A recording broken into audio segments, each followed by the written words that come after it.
Chaque fois qu'un archéologue découvre quelque chose, une histoire commence et ne finira peut-être jamais. La fin de l'histoire viendrait avec une compréhension complète de la découverte, même si cela n'est pas toujours possible.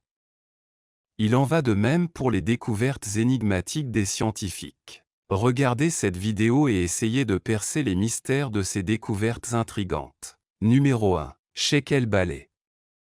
Également connu sous le nom de Sheikh el-Baleh, il était scribe en Égypte à l'époque des 4e et 5e dynasties, il y a environ 4500 ans. Il ne serait pas considéré comme un scribe particulièrement important sans sa statue exceptionnellement réaliste, qui est la statue en bois ancienne la mieux conservée au monde. Nous ne savons pas grand-chose de la vie de Capet, à part qu'il était prêtre-lecteur et également scribe dans l'armée du roi. Nous ne savons même pas ce qu'impliquait réellement le fait d'être scribe dans l'armée du roi. De ce fait, on ne saura jamais ce qu'il a fait pour mériter une si belle statue alors que tous les autres hommes de son rang devaient se contenter d'un tombeau assez rudimentaire. Le tombeau de Capet a été découvert dans la nécropole de Saqqara par Auguste Mariette au XIXe siècle. Le surnom de Sheikh el-Baleh, signifiant « chef du peuple », vient des fouilleurs égyptiens qui travaillaient pour Mariette. Ils pensaient que la statue était identique au vieil homme de la ville d'où il venait. La statue de Capet, réalisée en bois de sycomore et représentant le scribe marchant à l'aide d'un bâton, se trouve aujourd'hui au musée égyptien du Caire. Numéro 2. Les pierres mystérieuses des Aztlans. En 1999, le docteur Pablo Garcia Sanchez a découvert des pierres dans la zone désertique d'El Toro, à Ojuelo, Jalisco, qui semblent représenter des visites extraterrestres il y a 27 000 ans. Les pierres représentent des soucoupes volantes, des extraterrestres gris et des scènes de l'espace, mélangeant les styles mésoaméricains. Certains possèdent même des cartes des étoiles et des représentations du calendrier aztèque avec des visages extraterrestres. Les artefacts, certains en pierre et d'autres en kaolin, déroutent les chercheurs en raison de leur qualité et de la technique utilisée. D'après les tests au carbone 14, ils datent de plusieurs milliers d'années. En 2015, Garcia a publié un livre suggérant que ces artefacts indiquent des influences extraterrestres sur la civilisation aztèque, les liant au mythique Aztlan. Un agriculteur a également trouvé 3000 artefacts dans une grotte, dont 2500 en pierre et le reste en kaolin. Ces objets, sans moisissure, semblent présenter une couche de patine qui n'adhère pas de façon permanente, ce qui a surpris les chercheurs. Malgré les preuves, l'authenticité des artefacts est débattue. Des chercheurs comme Klaus Donna soutiennent son antiquité, tandis que les critiques exigent davantage d'études. Les autorités mexicaines rejettent la découverte comme un canular, mais la possibilité d'un contact ancien avec des extraterrestres reste ouverte. Numéro 3. Les Vikings, connus pour leur férocité, portaient l'épée Ulfbert, une arme construite en acier si pur que sa qualité reste difficile à reproduire aujourd'hui. Environ 171 épées Ulfbert, datant entre 800 et 1000 après JC, ont été trouvées en Europe. Ces épées étaient fabriquées dans un métal presque exempt d'impuretés, appelé acier de Creuset, qui nécessitait de fondre le fer à des températures très élevées, chose inconnue en Europe depuis des siècles. L'acier Ulfbert contenait 3 fois plus de carbone que les autres épées de l'époque, ce qui les rendait plus solides, plus flexibles et plus légères. Ce niveau de pureté et de contrôle du carbone était un exploit que l'on croyait impossible avant la révolution industrielle. Cependant, les forgerons médiévaux ne parvenaient pas à atteindre les températures nécessaires pour séparer les scories du fer. Les experts estiment qu'il fallait des températures de 1700 degrés Celsius pour fabriquer l'Ulfbert, ce que les forgerons vikings ont réalisé 800 ans avant leur époque. Bien que le secret de sa construction ait été perdu, le forgeron moderne Richard Furet a réussi à recréer une épée similaire en utilisant la technologie médiévale, bien qu'il l'ait décrite comme extrêmement complexe. Le nom, Ulfbert, gravé sur les épées reste une énigme. Certains pensent qu'il représente un forgeron légendaire ou une famille de forgerons, tandis que d'autres suggèrent qu'il pourrait être lié à un monastère ou à une société secrète. Les Ulfbert étaient probablement des armes de l'élite viking, puisque seulement 171 exemplaires ont été retrouvés. L'origine de la technologie utilisée pour créer ces épées est inconnue, ce qui a conduit à des spéculations sur l'influence d'une civilisation avancée sur la connaissance de la métallurgie. Le mystère du nom Ulfbert et de la manière dont les Vikings ont acquis cette technologie reste l'une des grandes énigmes archéologiques. Numéro 4. Costume funéraire en jade. Nos ancêtres avaient de nombreuses traditions funéraires étranges et merveilleuses. Si vous aviez la chance d'appartenir à la noblesse égyptienne antique, vous seriez probablement enterré dans un tombeau glorieux avec un beau sarcophage. Si, au contraire, vous étiez un paysan médiéval, vous finiriez probablement sans ménagement dans une fosse commune. Cependant, si vous étiez très riche et viviez en Chine au 1er siècle avant JC, vous auriez peut-être fini dans l'un de ces costumes funéraires en jade incroyablement ornés, tissés avec des fils d'or et d'argent. La première trace écrite de ces costumes date de 320 après JC, bien qu'il existe des preuves anecdotiques selon lesquelles ils existaient quelques centaines d'années plus tôt. Il faudra attendre 1968 pour que les archéologues confirment son existence en trouvant un exemplaire réel. Ils ont trouvé 2 costumes en jade appartenant au prince Liu Sheng et à la princesse Duan, son épouse, et remontant à la dynastie Han. On pense que fabriquer un seul de ces costumes aurait nécessité 10 ans de travail, même pour un artisan de jade qualifié. Le choix du jade comme matériau reste un mystère, car il est poreux et préserve mal les os. Les squelettes à l'intérieur des combinaisons s'étaient presque complètement effondrés. Numéro 5. Sein des catacombes. Si vous savez quel cimetière visiter à Rome, vous trouverez peut-être ce qu'on appelle les seins des catacombes. L'étrange existence de ces squelettes ornés de joyaux est liée à une fraude perpétrée par le Vatican entre le XVIe et le XIXe siècle. Pour des raisons qui n'ont jamais été expliquées, le Vatican a ordonné l'exhumation de plusieurs squelettes des cimetières de Rome, a habillé les os de vêtements et de bijoux raffinés et les a expédiés vers les pays catholiques du monde entier comme supposés restes physiques de saints. Les squelettes sont devenus des objets vénérés dans les pays où ils sont arrivés, souvent ornés d'encore plus d'or et de bijoux. Dans certains cas, les ossements anonymes étaient même habillés de couronnes et de vêtements de rois et de reines. Beaucoup d'entre eux sont aujourd'hui exposés dans les catacombes de Rome, d'où leur surnom moderne de « Saints des catacombes ». En tant que curiosités historiques, ils comptent parmi les objets religieux les plus étranges de tous les temps. Numéro 6. Mosaïque de la guerre de Troie. En octobre 2022, une étonnante découverte a été faite, une mosaïque massive datant de l'époque romaine en Syrie. La mosaïque présente des panneaux racontant l'histoire de la guerre de Troie et constitue une découverte remarquable, d'autant plus qu'elle a failli être détruite et vendue au marché noir par des groupes terroristes. La mosaïque date de 1600 ans et a été trouvée dans les ruines d'un bâtiment du VE siècle à Rastan. Il occupe une superficie de 120 mètres carrés et aurait été découvert pour la première fois en 2015, pour ensuite être saisi par Daesh, qui contrôlait alors les territoires de la région. En 2017, un représentant du groupe a mis la mosaïque en vente, mais heureusement, elle a été achetée par des hommes d'affaires libanais qui ont reconnu son importance et l'ont restituée à l'État syrien en 2022, lorsqu'il a été jugé sûr de le faire. Bien qu'elle raconte l'histoire de la guerre de Troie, la mosaïque ne comprend aucune représentation d'Achille ou du cheval de Troie. Les historiens modernes sont de plus en plus convaincus qu'Achille était un personnage mythique et que le cheval de Troie était une description métaphorique des tactiques trompeuses employées par les soldats grecs pendant la guerre. Numéro 7. Baï. C'est une ancienne ville côtière située dans la région de Campanie, au sud de l'Italie, près de la ville de Naples. À l'époque romaine, Baiae était un centre touristique et résidentiel prospère pour ses villas luxueuses, ses thermes et ses paysages pittoresques. C'était une destination prisée de l'élite romaine, notamment des empereurs et des aristocrates, qui y construisirent de magnifiques résidences. Cependant, au fil des siècles, Baiae a subi une série de catastrophes naturelles, notamment des tremblements de terre et des éruptions volcaniques provenant du mont Vésuve voisin. Mais ce qui a réellement conduit au naufrage de la ville, c'est l'activité sismique et l'affaissement des terres, qui ont progressivement fait sombrer une grande partie de Baiae sous la mer. Aujourd'hui, une grande partie de l'ancienne ville de Baiaï est déjà submergée sous les eaux du golfe de Naples. Les archéologues ont mené de nombreuses investigations sous-marines pour étudier les vestiges de cette cité perdue. Parmi les découvertes les plus remarquables figurent les ruines d'anciennes villas romaines, des mosaïques, des statues et des structures thermales.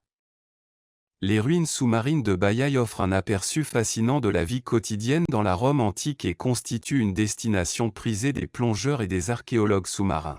De plus, certains vestiges archéologiques ont été préservés et peuvent être visités dans les musées locaux, offrant ainsi une fenêtre sur le passé glorieux de cette ville engloutie. Numéro 8. Pierre de jade aux sculptures mystérieuses. Des habitants de la banlieue de Puebla, près de Veracruz, au Mexique, ont trouvé en mars 2017 des pierres de jade avec de mystérieuses sculptures qui semblent représenter des êtres humanoïdes à grosse tête, semblables à des extraterrestres gris.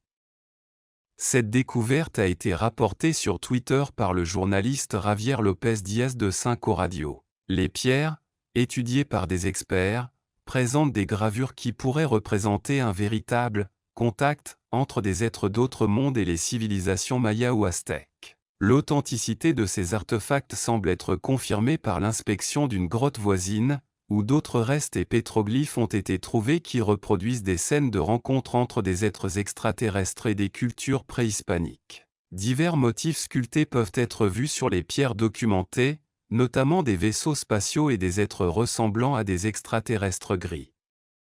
L'une des pierres représente un vaisseau spatial avec un être tenant un objet ovale et un chef préhispanique avec un épi de maïs. Les découvreurs ont appelé ces pierres « pierres de la première rencontre ». Les chercheurs suggèrent que les anciens habitants auraient eu des contacts avec des extraterrestres et l'auraient documenté à travers des gravures rupestres. Hector Pavon, responsable de la sécurité de l'équipe, a déclaré « Ce sont des vaisseaux extraterrestres et surtout, ils nous apprennent que les extraterrestres ont eu des contacts avec les Mayas, dialoguant et échangeant. » Numéro 9. Découverte en 1929 dans le palais de Topkapi à Istanbul, la carte de Piri Reis a fait l'objet d'intrigues et de débats parmi les historiens.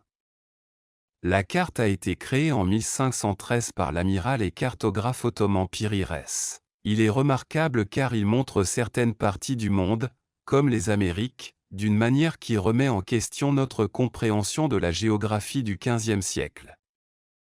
Pensez à la façon dont une carte de 1513, 20 ans seulement après le départ de Colomb vers les Caraïbes, pourrait représenter le Nouveau Monde avec autant de détails. Le mystère s'approfondit lorsque l'on considère certaines des théories spéculatives sur la carte. Certains suggèrent qu'il montre le littoral de l'Antarctique, un continent qui n'a été officiellement découvert qu'au XIXe siècle. Comment cela pourrait-il être possible que des sources de connaissances se perdent au fil du temps? Cependant, les historiens proposent une explication plus étayée en suggérant que le cartographe a utilisé plusieurs sources pour sa carte, notamment des lettres des voyages de Colomb. Malgré des explications historiques logiques, la carte reste une énigme fascinante. Numéro 10. Pierres de la faim. Les pierres de la faim sont une curieuse invention européenne qui ont tendance à être créées uniquement en période de difficulté et qui ont également tendance à apparaître uniquement en période de difficulté.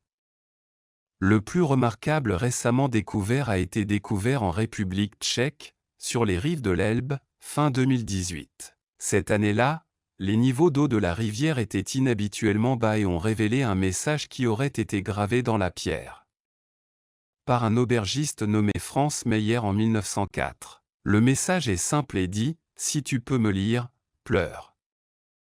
L'implication est que si l'eau de la rivière est tombée à un niveau si bas que le message peut être lu, une sécheresse est inévitable.